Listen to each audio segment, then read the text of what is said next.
So we're walking a couple blocks now to see the Fountain of Youth. We didn't want to do the trolley. We just wanted to kind of walk it and see how it was on foot. But we probably will do the trolley tomorrow, so then we can compare and see if it's worth getting it for 2 days or if it's you can walk around. Yeah. So we'll have another video where we do the trolley and show you what that's like. Fountain of Youth is coming up here. We'll probably grab a bite to eat and explore the little setup they have here for it. Well, these walls have shells. They're made out of shells. And these oak trees with the Spanish moss, these look really beautiful.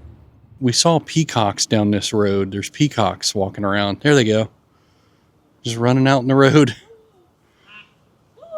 You hear them honk. That's amazing. So peacocks can be jerks. So you just got to be careful. But they are wandering around the parking lot here. This one's just drinking out of a puddle. But you got to be careful because they can come after you. But we're at the park entrance to the Fountain of Youth right now. And there's a little barbecue place off to the side. They got restrooms here in the parking lot. So I believe that's Ponce de Leon right there. They just fired off a cannon. Yeah, the cannon just fired. So you walk right through there and get your tickets, entry. And there he is. I'm not sure if that's life size or whatever. If it is life size, he was pretty tall. We were just at the Fountain of Youth and we got to get a couple little Dixie cups and drink from the fountain. What do you think of it? I think that's cool that you can actually do that. We learned there are many fountains of youth in Florida. There was someone in there to tell you a quick history, which was interesting. And then we got to go and drink the water, and the water tasted a little weird.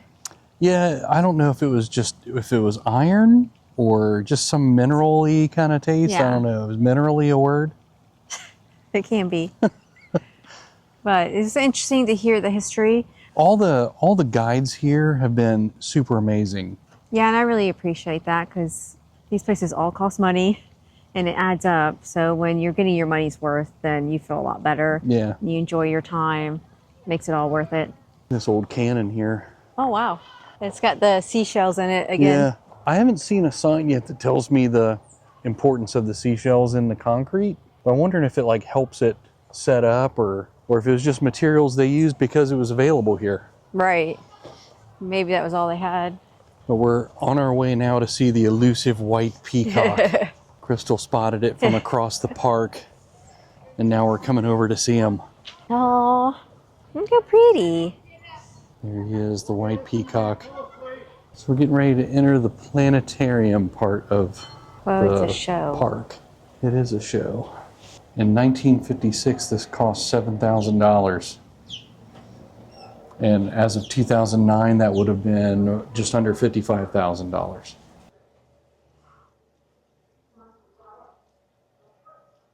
So they have times that the show for the planetarium goes on. It's the Nina. It's one of the 3 ships.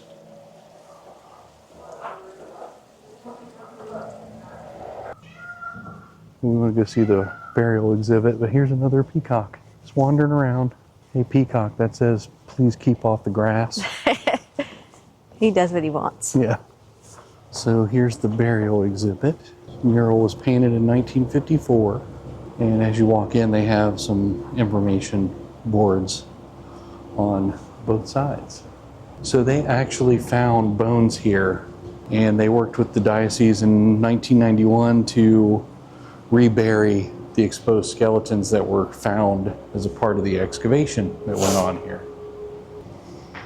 And the tie-in here is they believe these Native Americans buried here were probably converts of the mission that we walked by with all those white crosses in the ground. Yeah. But here's what it looked like before they reburied them in 91. And that is the peacock screaming. You can hear the peacock out here screaming. Hey, look, he did get off the grass. He's over there on the walk now. He's respectful. Respectful Peacock. Yep. That sounds like a good band name. So here's a little village. Village of Saloy. And They give you a little bit of information here about the tribe. You can see these thatched roofs and walls. And they have some decoration on the posts. But you can walk up and see what these are used for. Like this one obviously is to store their firewood. And this one actually has like a little fire pit in the center. And you can walk around in here. The roof is off of it.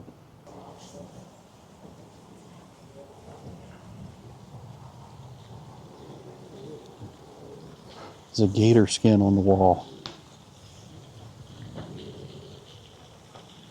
There's another information board here. It's got different skulls in it and tells you what they are. There's a shark, a bison shoulder blade, a turtle shell. It's kind of neat to see all this like on display. Yeah. So what do they call this structure? So this would be called an anoti. An anoti? This was their bedroom. Yeah. And you would have had 3 generations sleeping in here. So mom and dad, grandma and grandpa, and all your brothers and sisters. Yeah. All these buildings would have essentially belonged to one family. The village would have been much larger, stretching from the water's edge out in the field to go back to Magnolia Avenue. So we're talking around 400 to 500 adults and about 1,000 children. And they would have been here about 5,500 years before Ponce de Leon arrived. How do you say the name of the tribe? Timucua, which is actually a made-up word. It comes from the Timucuan word Thimonga, which translates to enemy. That's what the French and the Spanish were calling them. As they called them that because they just thought that's what they referred to themselves. They tried to figure out what they were called. Of course, there's a language barrier, so when they were asking them, what do you call yourselves, they would basically just say, well, we are the people, we are us, which means ano. But then they would say, well, what do you call your neighbors? And they would say Thimonga. And they're like, okay, well, you guys are all the same, we'll just call you Thimonga. Thimonga became Timonga, and that became Timucua. Here. Good lady.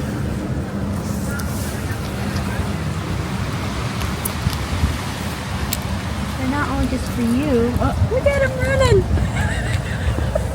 They know what this is. It's the white peacock.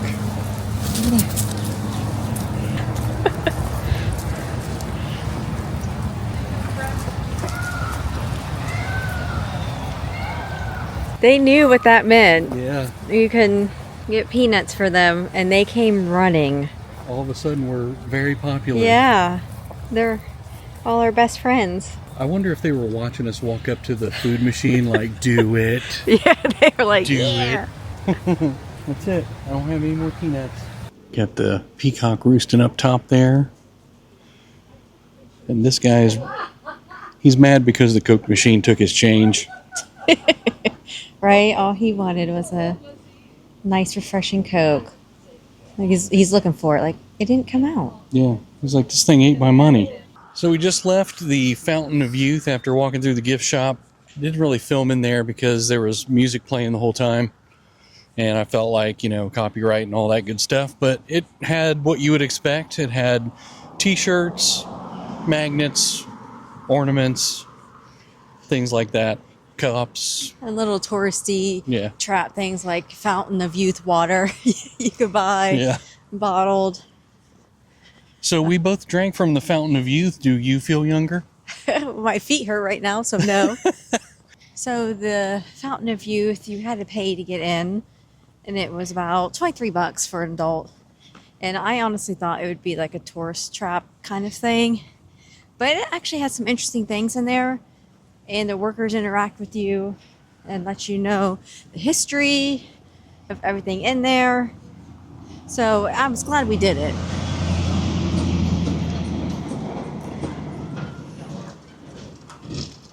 It's the trolley going by. It's the trolley.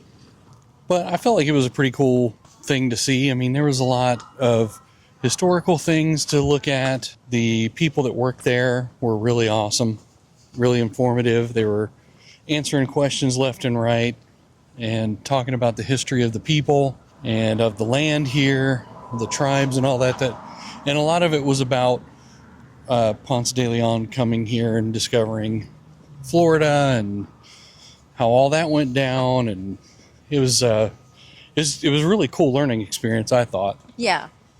If you like this video, please give it a thumbs up. Make sure you follow our channel, subscribe. That way you get notified when we post new content. And make sure to look out for our upcoming videos where we'll answer the question, Where to next?